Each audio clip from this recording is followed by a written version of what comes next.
Hello, and welcome to the blogging pod. In the wake of intense interest over the Epstein files, this administration has shifted its focus in a way that feels like enforcement and more like force. The moves have been clear: deployments from the military, sweeping changes in the FBI, and massive budget surges for ICE, all framed as protecting the country. But the real world numbers suggest a different picture. Washington, D.C. has effectively been taken over by federal presence, with the FBI visibly embedded on the streets, and according to statements from within the administration, similar operations are being prepared for many blue states. Whether those moves also conveniently pull public attention away from the Epstein files.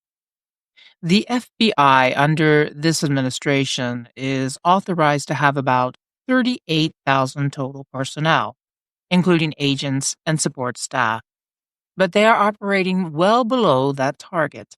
Since January, hundreds of career FBI employees have been fired or forced out, with reporting confirming at least 5 senior officials pushed to resign, dozens of mid level supervisors dismissed, and large numbers of career agents removed, particularly those tied to political sensitive cases.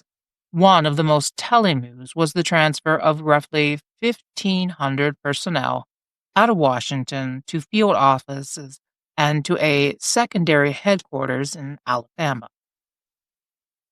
Although the Bureau hasn't released a precise total of how many employees it has lost, multiple sources describe a staffing shortfall significant enough that the leadership itself has admitted the FBI is not fully manned.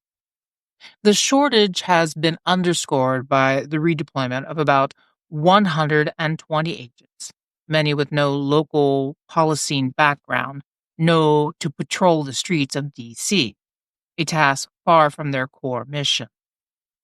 And the Department of Justice, the staffing gaps are even more measurable.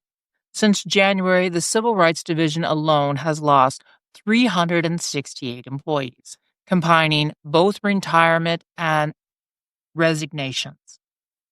The Federal Programs Branch, which defends the administration policies in court, has seen 69 of its roughly 110 attorneys walk away, nearly two-thirds of its workforce. The Public Integrity Section responsible for prosecuting corruption has lost at least 11 prosecutors this year. Internal documents reveal that roughly 4,500 DOJ positions are now vacant, following a government buyout program with proposals already on the table to permanently eliminate more than 5,000 jobs. Making matters worse, a strict hiring freeze has been in place since the start of the administration and was extended again in July, meaning there is no realistic prospect of replacing the people who have left in the near term. While exact department wide percentages aren't officially confirmed, the combined losses in key divisions point toward an agency functioning with a fraction of its intended strength, lending weight to insider claims that some parts of DOJ are down by as much as 90%. Then there's ICE, the agency receiving the largest funding boost in its history. Before this year, ICE's annual budget was in the range of $8 to $10 billion. The administration's 2026 request bumped that to about $11.3 billion, supporting just over 21,000 full-time positions. But the so-called Big Beautiful Bill changed the scale entirely, bumping it an additional $29.9 billion for the enforcement and deportations and $45 billion for detention expansions over the next 4 years. That has set ICE on a path to an annual budget of $27 to $30 billion, triple what it had been before, making it the most heavily funded federal law enforcement agency in the country. Yet for all the money, the staffing gap remains. ICE has promised to hire 10,000 new officers, but as of mid August, they have extended only about 1,000 tentative job offers, and those hires still need to clear vetting and training.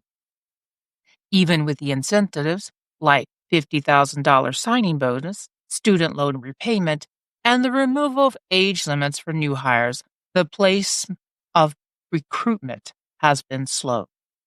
Meanwhile, the agency is already $1 billion over budget, with more than a quarter of the fiscal year left, raising questions about how sustainable the spending really is.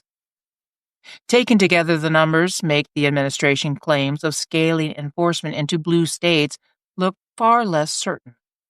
The FBI is under strength.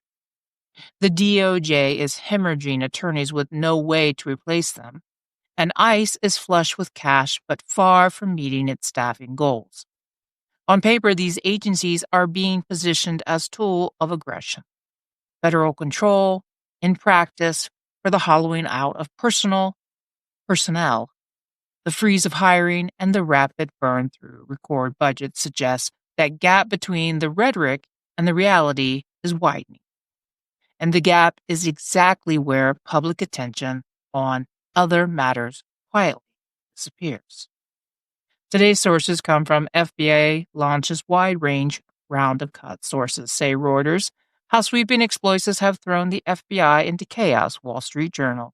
FBI dispatching agents to D.C. streets as administration weighs calling National Guard. Washington Post. Justice Department buyouts leave thousands of positions vacant. Bloomberg Law. Trump extends federal hiring freeze with some exceptions. Governor X. ICE burning through cash as deportations ramp up. Axios. ICE offers big bonuses as it struggles to meet hiring goals. AP News. DHS preps for major ICE expansion, rankling local law enforcement. The Week. ICE budget to triple under administration enforcement bill. Political Fact. Thank you for listening. Until next time, bye-bye for now.